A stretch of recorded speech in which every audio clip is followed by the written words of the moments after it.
Fala rapaziada, tudo certo? De volta para mais um vídeo aqui do nosso canal 10, analisando o empate do Santos contra o Internacional lá em Porto Alegre por 1-1, resultado que matematicamente, se não houver nenhuma hecatombe, uma hecatombe matemática, né, garante o Santos na Série A do Campeonato Brasileiro. Já estava garantido com a vitória do meio de semana, mas para aquele 0,5% que faltava, acho que esse ponto foi fundamental.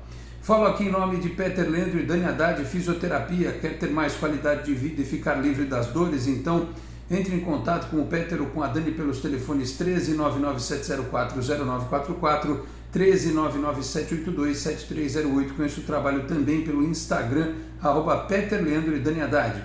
No começo deste vídeo eu peço para você também que está chegando agora no canal 10, por gentileza se inscreve aqui no canal, tá certo?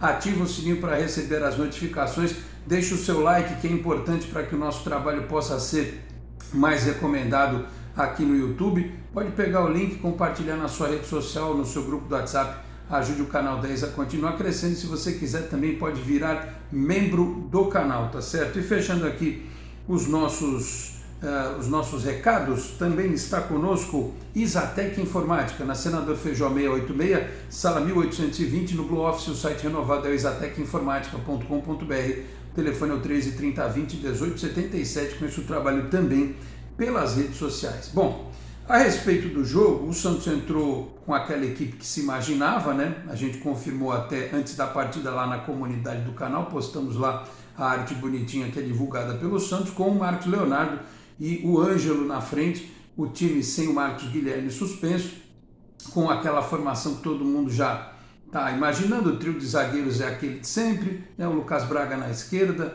o Madison na direita, o meio de campo também com aquele trio que vem jogando. E o Santos até que no primeiro tempo, eu vi muita gente reclamando, muita gente criticando, mas eu achei o time, se não foi como foi no segundo tempo, pelo menos na primeira etapa, foi bem diferente do que aconteceu contra o Corinthians, né? Contra o Corinthians o Santos ele foi muito mais retraído, ele ficou muito mais atrás da linha da bola. O Santos se defendia contra o Inter, mas também quando podia tentava ir ao ataque.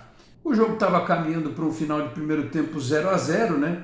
Quando houve lá uma jogada pelo lado direito e o Luiz Felipe, que vinha fazendo um bom jogo, aliás ele fez um bom jogo depois na segunda etapa também, acabou tentando cortar, fez um gol contra ali e todo mundo já imaginou o pior, porque o Santos tem um histórico de não reagir, né, no segundo tempo das partidas, mas reagiu no segundo tempo logo no comecinho, numa bola que foi para a área, e o Marcos Leonardo acabou marcando ali o gol do empate santista.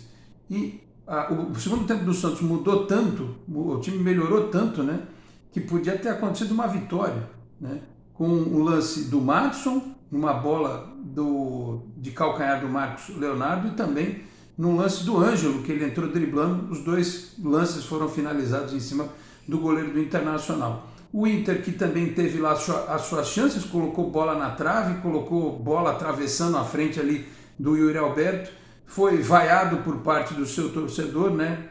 3 jogos lá sem vitória, já a terceira empatou depois de 2 ou 3 derrotas, se não tiver equivocado, mas para o Inter a chance de Libertadores ainda é maior, porque está à frente do Santos na tabela do campeonato. Eu sempre achei que o Santos ele iria brigar pela Sul-Americana, dificilmente chegaria numa briga pela Libertadores, que hoje tem aí Fluminense com 51, Ceará com 49, é porque o próximo jogo do Santos é o Flamengo, que perdeu a final da Libertadores. Eu não sei em que pé o Flamengo vai vir jogar contra a gente daqui a mais de uma semana, né? O jogo vai ser na segunda-feira da outra semana, dia 6, se eu não estiver equivocado. Então não sei como é que o Flamengo vai vir para essa partida.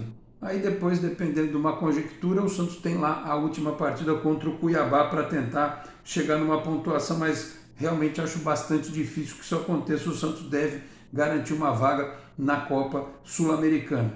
Destaques da equipe, né? O Carille fez algumas mudanças depois, né, no andamento do jogo. Tirou o Felipe Jonathan para colocar o Camacho, talvez para dar um pouco mais de proteção ali, e também porque o Felipe Jonathan está bastante desgastado. Não sei se teve alguma coisa, mas ele compôs ali a cabeça da área, liberou um pouco mais o Zanocelo. Depois colocou o Sandri no lugar do Zanocelo, e o Sandri é um baita jogador. Vocês viram, né, a postura dele ali de chegar para marcar, de distribuir. O Sandri, ele é titular desse time o ano que vem tranquilamente. Só não vai ser titular agora porque a gente está em final de temporada, dependendo do que acontecer nessa semana, porque tem time que tem 2 jogos a menos que o Santos, né? Então, dependendo do que acontecer essa semana até o início da penúltima rodada, talvez até no último jogo mesmo, na partida do Maracanã, o Santos possa escalar aí alguns jogadores. O Lacava, por exemplo, que entrou no segundo tempo, ter uma oportunidade de começar jogando numa dessas. Enfim, eu acho que dá para o Carille planejar desde que tudo esteja resolvido, a questão de Sul-Americano ou Libertadores. Chegar na última rodada brigando com chance, né? Vai que, sei lá, ganha do Flamengo, com chance de Libertadores, aí talvez ele coloque uma equipe mais encorpada. Mas se não tiver, se for um mero amistoso, Santos e Cuiabá, por exemplo, acho que pode pôr o Sandri desde o começo, pode colocar o Lacava, pode botar no banco alguns outros jogadores aí que não têm tido oportunidades, sei lá, o Luiz Henrique pode jogar, uma coisa do gênero ele pode fazer.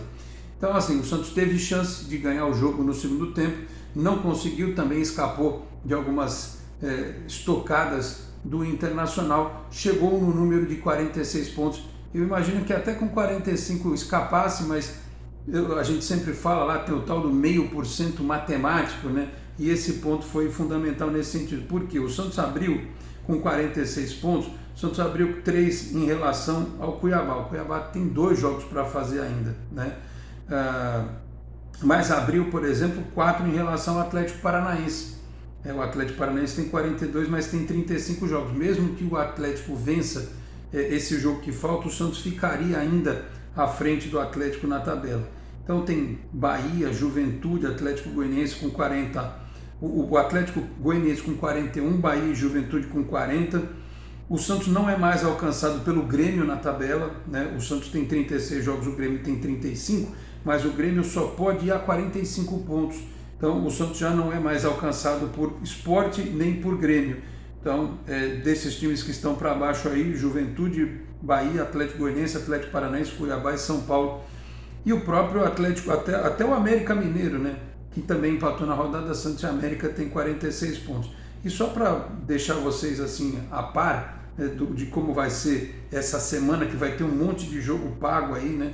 Por exemplo, nesta segunda tem Atlético Goianiense e Bahia. Atlético Goianiense e Bahia é um jogo que, se der empate, é ótimo para o Santos, mas se alguém perder, né, o Santos abre distância em relação a um ou outro.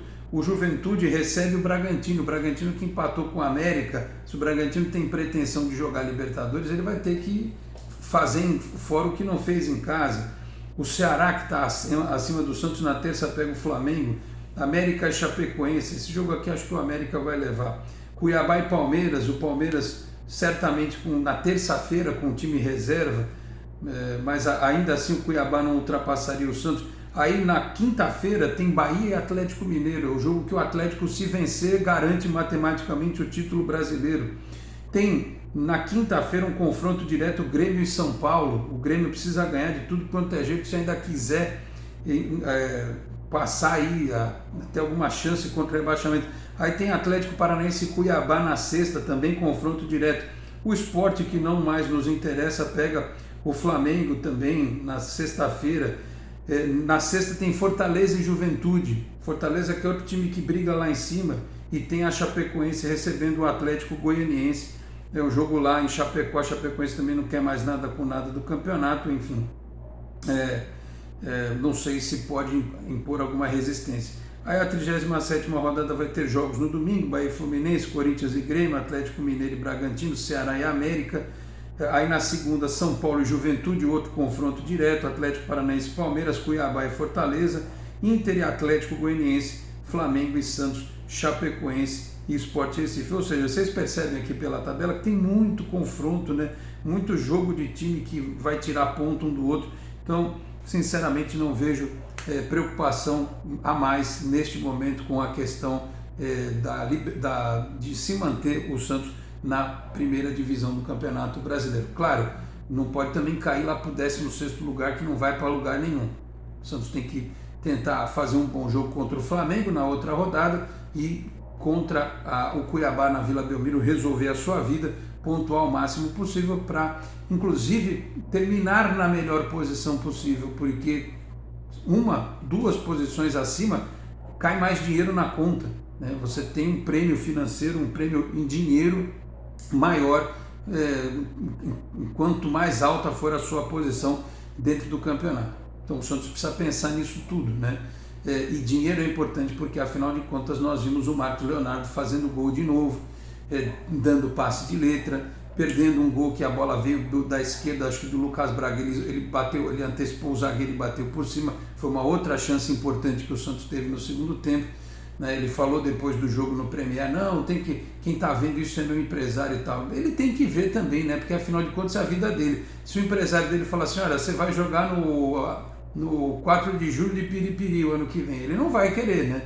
Então ele precisa também dar a opinião dele nessa situação. O presidente do Santos falou ao Diário do Peixe que o problema não é a parte salarial, que é a parte de plano de carreira. Eu acho que pelo que ele demonstrou nesses dois jogos, ele certamente vai ser titular contra o Flamengo, contra o Cuiabá, e não teria o porquê, se ele mantiver esse ritmo, começar a próxima temporada como titular, né? Então, assim, se é garantia de que ele vai ter chance, acho que está claro, está provado que o rapaz vai jogar. Então, espero que haja aí realmente uma boa notícia nesse sentido e uma boa vontade por parte de todos os envolvidos para que ele possa permanecer no Santos. Só reforçando, gostei da partida do Ângelo, né? Ele vai crescer muito, ele vai melhorar muito. Você percebe que até a musculatura dele, ele não tem aquela definição ainda de jogadores fisicamente mais prontos, ele vai melhorar, vai crescer. O Pirani foi bem, o Kaique, o Luiz Felipe, a zaga fizeram o papel direitinho, quer dizer, o Luiz Felipe só fez aquele gol contra, né? Uma infelicidade. O Santos fez um bom jogo lá em Porto Alegre, acima da expectativa, e conquistou um grande resultado. Para aqueles que não acreditavam que o Santos fosse pontuar fora, pontuou. Tá certo? Produtor, tempo? 12 minutos? Então é isso, meus caros. O campeonato está chegando ao fim. Certamente nas próximas semanas a gente vai ter muitas discussões sobre outros temas, né? Sobre outros assuntos importantes, muita coisa de bastidores, se o Carille fica, se o Carille vai embora, quais serão os reforços, como é que o Edu Dracena vai administrar a situação do elenco, a diretoria prometendo aí novidades em termos de CT de base, a história da Vila Belmiro. A gente vai ter muitas pautas aí nesse período, digamos, de férias, né, no final do ano. E ainda, claro, há 2 jogos em que o Santos precisa jogar com dignidade, com honra e terminar o campeonato na melhor posição possível, tá certo? Reforçando para os senhores que nesta segunda-feira, 11h30 da manhã, tem Esporte em Destaque lá pela Boc News TV. Estarei por lá trazendo inclusive os lances da partida. Se tudo der certo, a gente traz os lances, debatendo, né, o que foi esta partida Santos Internacional e, claro, trazendo mais dos bastidores do Peixe nesse momento de alívio, né, em que aparentemente o Z4 virou fumaça na vida santista, tá certo? Então vou ficando por aqui, agradecendo a todos pela audiência, muito obrigado, uma boa semana a todos, nos encontramos no Esporte em Destaque, tá certo? Muito obrigado a todos pela audiência, um grande abraço e até a próxima. Tchau, pessoal.